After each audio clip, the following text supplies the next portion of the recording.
pertanyaan simpelnya Mas Hermawan seperti ini. Sebenarnya masyarakat ini butuhnya apa sih? Yang paling cepat karena kondisi sekarang begitu gawat darurat, kasus naik terus, atau yang paling tepat, paling tidak beresiko, tidak ada efek penyertanya, dan bisa menurunkan tingkat kita terpapar corona. Seperti apa sih? Harusnya cepat dan tepat ya Mbak Caca, Ya. tetapi kan sulit. Sekarang kita melihat kalau dari perspektif masyarakat, kaitan dengan kesehatan masyarakat itu, mengenai vaksin ini ada 3. Tadi udah dijelaskan oleh Mas Budiman bahwa ada efikasi atau efektivitas. Nah ini sebenarnya tugas dari Sinovac atau Bio Farma misalnya.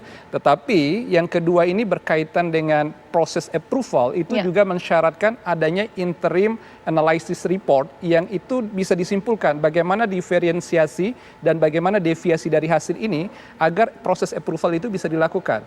Setiap pengujian vaksin dilakukan oleh berbagai lembaga di negara lain itu belum tentu bisa kita adopt menjadi sebuah intervensi di negara kita karena proses approval ini berkaitan dengan clinical effectiveness sebelumnya.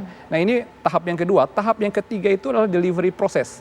Tadi ada yang menarik ketika misalnya Pfizer ini meyakinkan bahwa 90% mereka mengatakan efektif, ini mendadak menjadi kepercayaan diri luar biasa di Amerika, di Italia misalnya yang kerjasama. Tetapi ada kebutuhan support sistemnya, misalnya cold chain. Bagaimana tadi Mas Budiman mengatakan penyimpanan ini harus minus 70 derajat Celcius. Apakah cold chain kita yang selama ini menyimpan vaksin biasa untuk cacar, polio, segala macam ini bisa untuk itu juga? Kan sesuatu yang tidak sesederhana itu. Berarti ada proses infrastruktur yang harus bisa Cost yang dikeluarkan, ada yang kita siapkan. Dan ini yang berkaitan dengan delivery proses tadi. Jadi ada 3 hal itu. Kalau misalnya kebertahapan ini semua bisa kita jamin atas percepatan, apalagi juga berkaitan dengan ketepatan, itu yang kita harapkan. Oke, sekarang saya akan bertanya kepada Prof. Kusnandi Rusmil, Ketua Tim Riset Uji Klinis Fase 3 Vaksin COVID-19. Prof, untuk penelitian yang Prof lakukan, fase 3 uji klinis, sebenarnya bisa mencapai tahapan atau mungkin dikatakan oleh perusahaan asal Amerika 90% membuat orang tidak bergejala karena vaksinnya. Seperti apa, Prof? Wah, itu kan kita penelitiannya belum selesai ya. Kita kan fase 3 itu bukan di Indonesia saja. Ada di Brazil, ada di India, ada di Amerika, ada di Uni Emirat Arab ya. Dan untuk menilai vaksin itu tidak bisa dari fase 3 aja juga. Pertama, sebelum saya melakukan uji klinis fase 3, saya melihat dulu keamanannya di fase 1 dan fase 2. Nah, setelah saya yakin ini aman, baru saya berani melakukan fase 3 di Indonesia. Ya, jadi saya fase 1, fase 2 dulu. Fase 1, fase 2 itu saya dilakukan di Cina.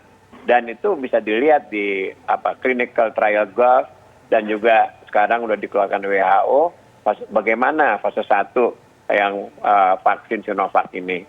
Bagaimana fase 2 vaksin Sinovac ini. Nah, saya udah pelajarin ternyata itu aman dan imunogenik ya.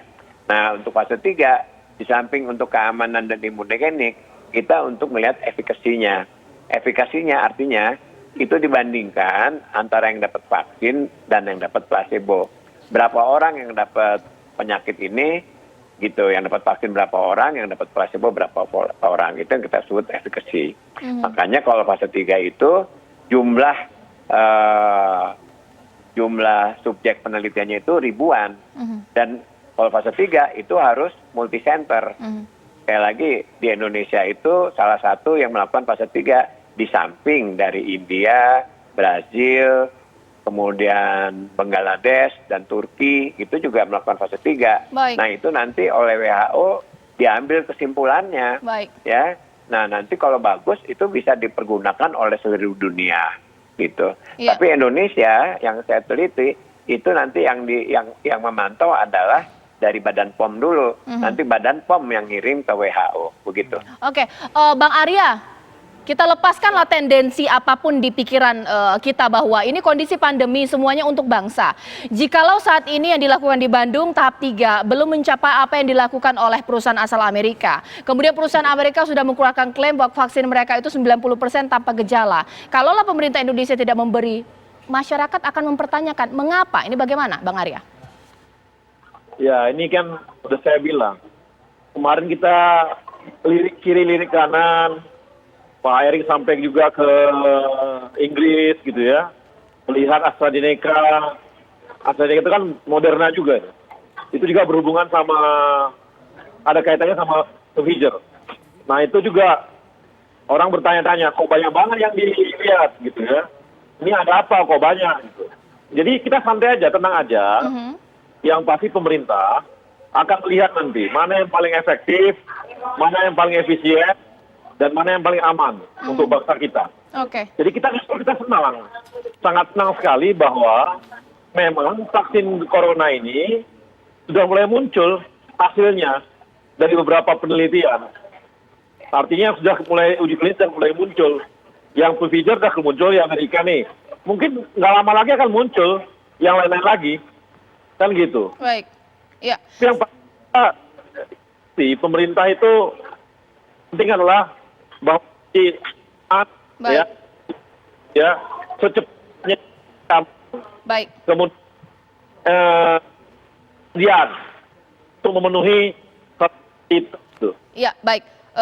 Agak terputus-putus Bang Arya, mungkin nanti kita perbaiki sedikit ya. Tapi mungkin saya ke Pak Diki. Pak Diki, ini bagaimana ini supaya kita tidak terjebak namanya perusahaan farmasi. Kita tahu lah mungkin ada klaim-klaim untuk menaikkan supaya lebih banyak dibeli produk mereka. Tapi kita benar-benar memilih mana yang terbaik dan memang paling tepat, tidak asal klaim. Seperti apa Pak Diki? Betul, jadi pas ya yang disampaikan Bang Arya ya, bahwa saya setuju nih, pemerintah sudah mulai berubah ya. Di awal tadinya seperti ingin segera melakukan vaksinasi, tapi sekarang sudah lebih sangat bijak dan sangat matang. Jadi tidak boleh tergesa-gesa, tidak boleh terburu-buru, karena setiap klaim, apalagi ini kan yang Pfizer ini murni riset perusahaan swasta, tidak ada dana-dana pemerintah Amerika ataupun dari Jermannya sekalipun.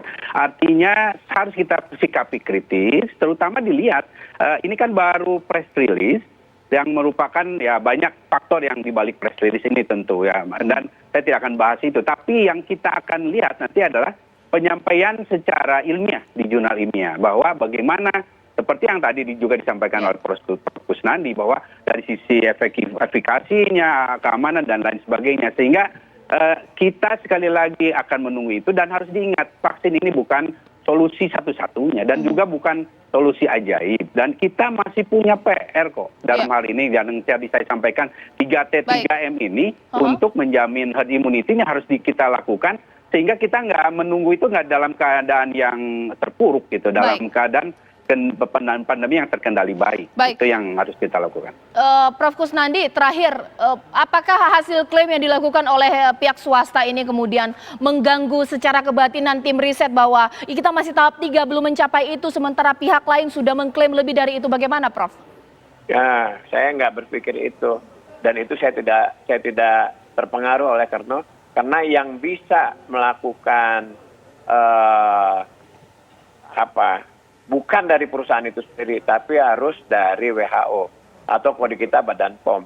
Nggak mungkin lah perusahaan itu, wah vaksin saya bagus segala macam. Enggak, kalau vaksin itu ada komitmen global. Komitmen global itu harus WHO yang melakukan klarifikasi, ya, bahwa vaksin ini bagus atau tidak. Bukan dari perusahaan, nggak ada. Udah komitmen global seluruh dunia bahwa kalau kita ingin mengimunisasi, yang mengatakan ini boleh atau tidak, bagus atau tidak, itu WHO.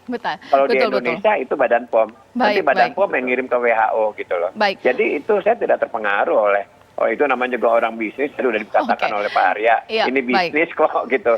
Jadi susah ya kalau bisnis gitu.